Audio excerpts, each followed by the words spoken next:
Hello everybody and welcome to my NFC South record prediction video. In this video I'm going to be breaking down every NFC South team and giving a record prediction for every team. And this is my last edition into the record prediction series. I've done a record prediction for every other division. And don't worry, because the next video I'm going to be giving my Super Bowl prediction and how I think the playoffs is going to go. But with all that being said, let's get right into my NFC record South predictions.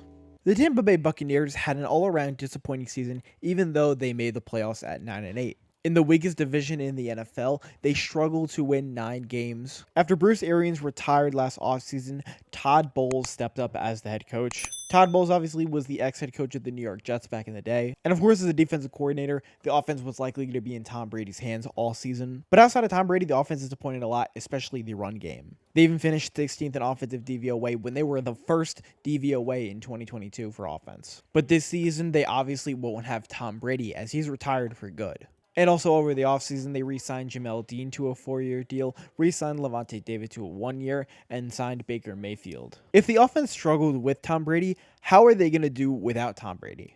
Byron Leftwich, the offensive coordinator, had a really good season in 2022 where the offense was just so efficient, and they were able to run the ball well, especially late in games. But the run game was one of the worst in the NFL. Is that due to Leonard Fournette being inefficient? It probably is, but the run game isn't really going to get better, and I think Rachaad White is fine, but not a true number 1 running back. And their offense doesn't make me more excited for their future either. At Baker Mayfield and Kyle Trask at the quarterback options, they likely have the worst quarterback room in the NFL. Baker was the former number 1 overall pick in 2018, but his career has almost fizzled out as he's now been traded or cut from multiple teams. Can he be revived from the Bucs? Not likely if they were struggling with Tom Brady last year. The running game will also be inefficient, I think, this year, as Rachaad White and Chase Edmonds are fine options at running back. They have an elite duo in Chris Godwin and Mike Evans. However, that elite duo isn't going to be seen with the quarterback woes that I think will happen this season. Obviously, Tristan Wirfs is an all-pro talent at right tackle. However, he is moving to the left side after Donovan Smith signed with the Chiefs this offseason. And then on the defensive side, we're going to have to see a lot of young guys step up on the defensive line, especially. Kalijah Kancey is a rookie, Logan Hall's in his 2nd year, and Joe Tryon is in his 3rd year at 24. If they're not able to step up,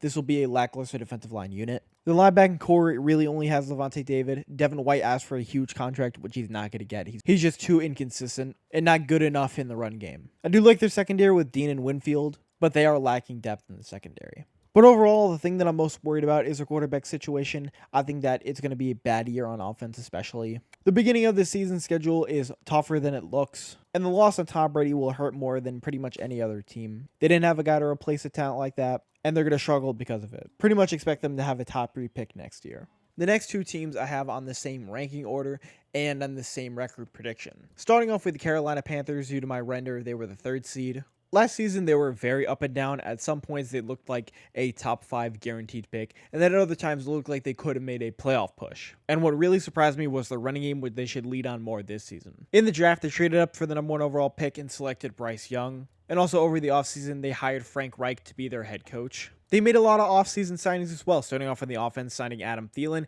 Andy Dalton, Bradley Bozeman, all to multi-year deals. Also on the offense, they signed Miles Sanders. And then on the defense, they signed Justin Houston, Von Bell, and Shai Tuttle. Because they signed so many guys in free agency, this team has a very high volatility rate. I say this because players need to develop cohesion and continuity with each other. You can't just slap a bunch of all-stars on the field and expect them to perform at the same rate with different teams. The Panthers essentially revamped their offensive identity. Matt Rule used a lot of RPOs and really relied on explosive plays to put up points. He did that at Baylor and tried to do that with the Panthers, especially within his 1st year. With Bryce Young and Frank Reich, we're likely going to see the offense slow down a lot. They're going to run the ball on 1st down a lot and implement a lot of play action. And the offense should be made as safe and conservative as possible, especially for Bryce Young as a rookie. Don't expect Carolina to be on offensive blowouts in only year 1 of Bryce Young. Over the offseason, they obviously signed Miles Sanders to be their RB1, and they got Chuba Hubbard to mix in there. If Bryce Young ever struggles, they signed Andy Dalton. He is a good, reliable quarterback to have as your backup. The receiver core is on the weaker side with a older Adam Thielen and DJ Chark,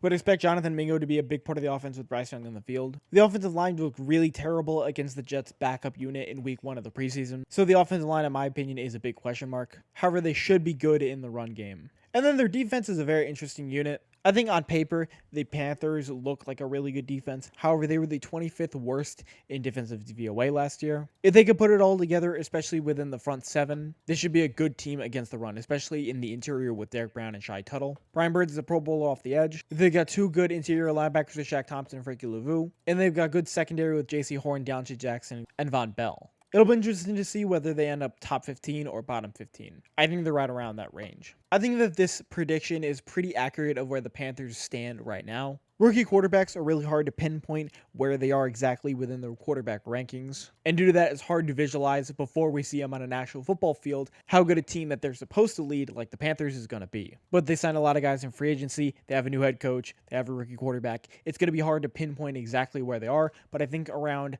the exact same of where they were last year. 7-10 for the first year under a first-year head coach and a rookie quarterback is a good border between whether they're successful or need to look in another direction. The Saints have almost gone inverse to what the Panthers are doing. Instead of trying to draft a rookie quarterback and building around him, they decided to go the veteran route. Before I get to that, the Saints were 4-10 before week 15, and they won 3 out of their last 4 matchups to go 7-10, when they were almost a lock top 6 pick in the draft. This can be attributed to new head coach Dennis Allen, who took over for Sean Payton last year, who retired. Obviously, Sean Payton is now with the Broncos, unretiring, but Dennis Allen and all coordinators stayed with the Saints. Now, it could have been first-year jitters, or maybe he wasn't prepared for the position, but the offense was pretty much stagnant the majority of the year. And even though the defense was 8th in DVOA last year, they only gave up less than 20 points one time in the first 11 weeks of the season. That was against the Raiders. The defense did step up later in the season. However, I think that their 8th highest DVOA is an inflation. The Saints signed Derek Carr to a 4-year, $150 million deal over the offseason.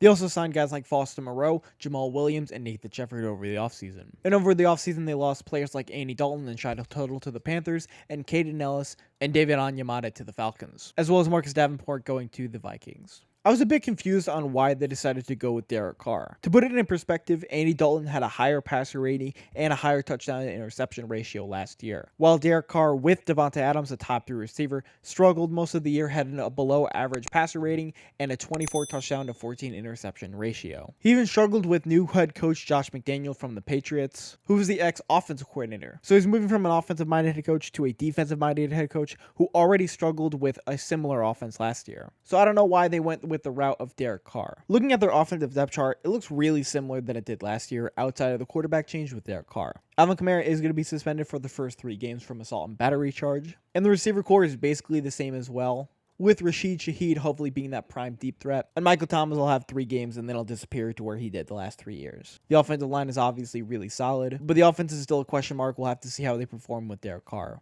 And then on the defensive side, they took a lot of hits in the offseason, especially for the defensive line. A bunch of young guys like Peyton Turner, Brian Bresee, and Isaiah Foskey are going to have to step up early in the season. And if they're unable to step up, we can see the defensive line take a big step back, with Cam Jordan being the main contributor. Demario Davis at Mike is obviously a top 5 linebacker, and we're going to see young guys like Pete Werner and Zach Bond, both second-year players, get a good amount of time playing. The secondary is a good unit with Marshawn Lattimore and Tyrann Mathieu, and I think this defense will probably start off as a top 10 projected unit, but finish top 15.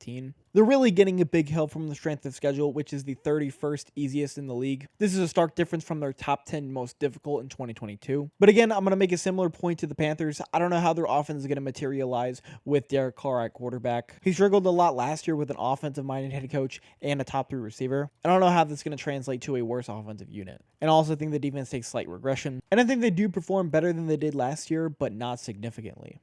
And now for my division winner, I have the Atlanta Falcons. I'm very excited for the Atlanta Falcons this year. I think that they could do a lot of creative things, especially on offense. To give context on why I think the Falcons could win the division, the first thing is that 18 out of the last 20 NFL seasons have seen a team gone from worst to first. Last year, it was the Jacksonville Jaguars. The year before that, it was the Bengals, who made it all the way to the Super Bowl. And this year, my prediction from worst to first is the Atlanta Falcons. They finished 4th in the NFC South last year, even though they had a 7-10 record similar to 2 other teams. Over the offseason, they made key defensive signings like David Onyemata, Jesse Bates to a 4-year deal, Caden Ellis to a 3-year deal, and traded for Jeff Okudah. They also re-signed Caleb McGarry, re-signed Chris Lindstrom, and signed Taylor Heineke to a 1-year deal. They also had a very solid draft, drafting Bijan Robinson 8th overall, Matthew Bergeron in the 2nd round, and Clark Phillips in the 4th. The first thing that I want to mention about their team is how good I think that their running game could be. They were already second in run game efficiency in 2022, and this is really due to Arthur Smith at the helm. He was the offensive coordinator of that 2019 Tennessee Titans team that made it all the way to the AFC Championship game. And last year we saw that a lot with them signing Marcus Mariota, Tyler Algier having a 1,000-yard season, and Cordell Patterson getting a lot of burn at running back. And that rushing game efficiency and production should only increase with them drafting Bijan Robinson. Robinson is a true 3-down back, and he's a bowling ball. He breaks every tackle. And you also got Matthew Bergeron, who's a really good run blocker, as well as re-signing Chris Lindstrom and Caleb McGarry, which are run game specialists. And they go 3 deep at running back, as I already mentioned, Bijan Robinson, Tyler Algier, and Cordell Patterson. Robinson, for some people, is a generational running back. I thought he was a blue chip prospect coming out of the draft. You already have a 1,000-yard rusher with Tyler Algier, who ran for 4.9 yards per carry. And Cordell Patterson is a guy who can work out of the backfield as a receiver. And you can use Patterson as a gadget in the backfield. A really fun scenario for the offense is using 31 personnel. What is 31 personnel? Well, 31 personnel is if you have 3 running backs on the field. They can have Bijan Robinson or Tyler Algier both in the backfield and Cordell Patterson out wide. Or they can have Cordell Patterson and Bijan Robinson both players in the slot and have Algier as their halfback. If they wanted to, they could also run 22 personnel, which is 2 running backs and 2 tight ends. And as I go back to the depth chart, another thing that you're going to see is size. Drake London, who they drafted top 10, who has a ton of potential to break out this year, is 6'5", and they signed Max Hollins to a 1-year deal of the offseason. He's 6'4", as well as Kyle Pitts, who was a top 5 pick in 2021, who is also 6'5". Patterson's also 6'2", and Bijan Robinson and Tyler Algier are also not smaller backs. The offensive line should also be very solid this year, as they should be a dominant unit on the ground. Now, the true wildcard of this offense is going to be Desmond Ridder, to whether he is a roughly average quarterback, whether he's an efficient passer, or if he's just going to completely flame out and they have to rely on Taylor Heineke for the majority of the season. That's really the biggest question mark for me for their offense. And then looking at their defense, I liked how they improved over the offseason and made that a priority. They got secondary guys like Jesse Bates and Jeff Okudah, also drafting Clark Phillips. They signed guys like David Onyemata in the interior, Bud Dupree is an edge rusher, and then on the interior with Caden Ellis as an inside linebacker. The Falcons were 30th in defensive DVOA last year. The number should get a bump in 2023.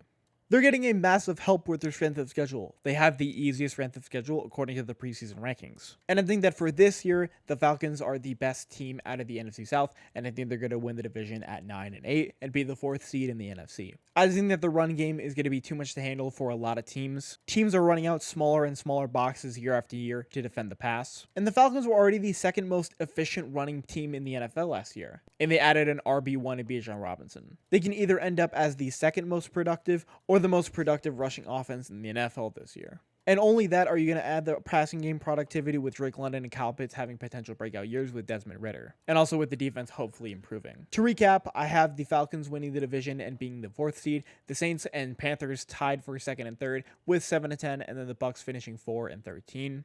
But that's going to do it for my bracket predictions. Make sure you leave a like, comment, and subscribe. Let me know your thoughts about the NFC South. Let me know your thoughts about my bracket predictions. And make sure you give me your record predictions for the NFC South. Again, my next video is going to be my Super Bowl predictions, so stay tuned for that. But that's going to be it from me. Make sure you leave a like, comment, and subscribe. And I'll see you in the next one.